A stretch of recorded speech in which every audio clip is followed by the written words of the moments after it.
Patong, apakah menikah itu adalah sebuah panggilan personal Allah terhadap manusia, baik itu orang Kristen maupun non-Kristen. Setiap orang dicipta oleh Tuhan. Setiap orang Tuhan tidak mau dia tidak menikah. Khususnya laki-laki. Kecuali mereka yang diberi bakat. Diberikan sesuatu karunia khusus untuk bisa hidup secara tersendiri. Nah, seorang yang bernama Francis Bacon itu adalah bapak daripada ilmuwan di seluruh abad yang baru ini.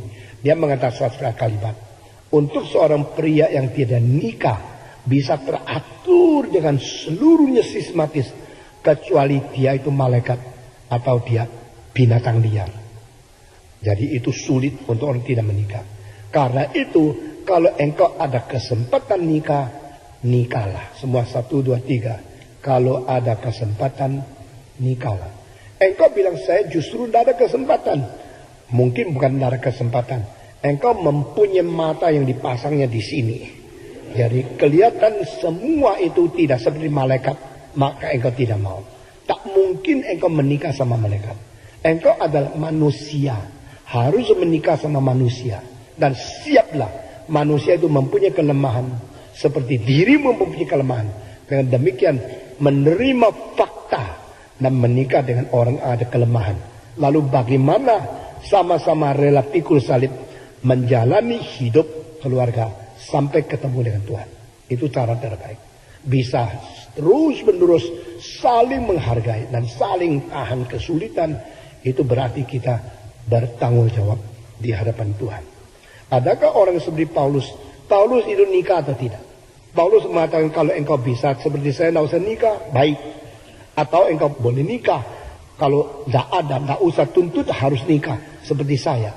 Nah, Paulus di 1 Korintus 9 mengatakan, apakah aku tidak berhak membawa istriku mundar mandir mengabar Injil ke sini sana seperti Kefas? Berarti Petrus ada istri dan Petrus pergi ke sini sana. Itu sebab orang Katolik mengatakan pastor tidak boleh menikah. Itu bukan ajaran Alkitab.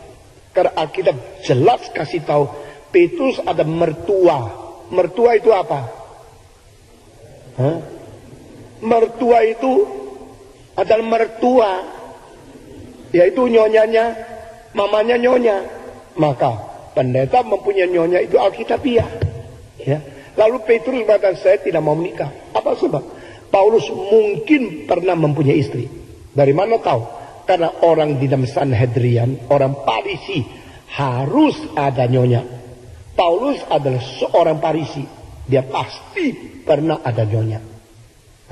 Lalu kenapa akhirnya menjadi tunggal? Kemungkinan nyonyanya meninggal dunia. Kemungkinannya waktu dia bertobat menjadi hamba Tuhan, nyonyanya meninggalkan dia. Akhirnya dia hidup sepadang kara dan dia tidak nikah lagi.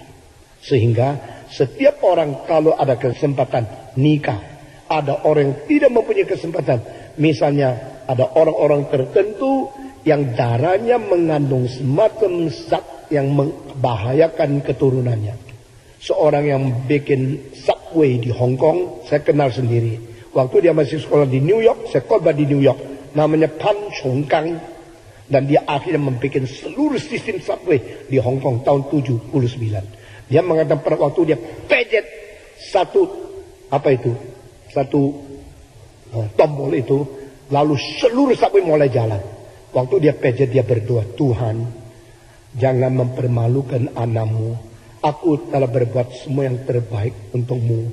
Sekarang biar Hong Kong boleh selesai kesulitan lalu lintas demi nama Tuhan Yesus. Saya pejet, begitu tak pejet, semua beres.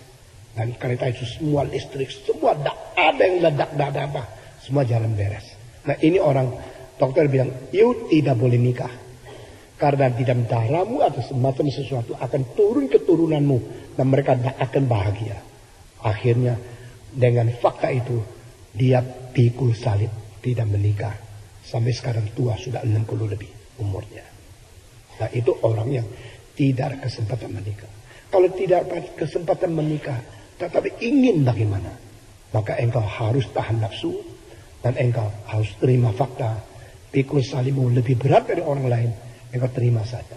Saudara-saudara, jangan iri hati orang lain. Orang yang menikah, jangan iri yang tidak menikah.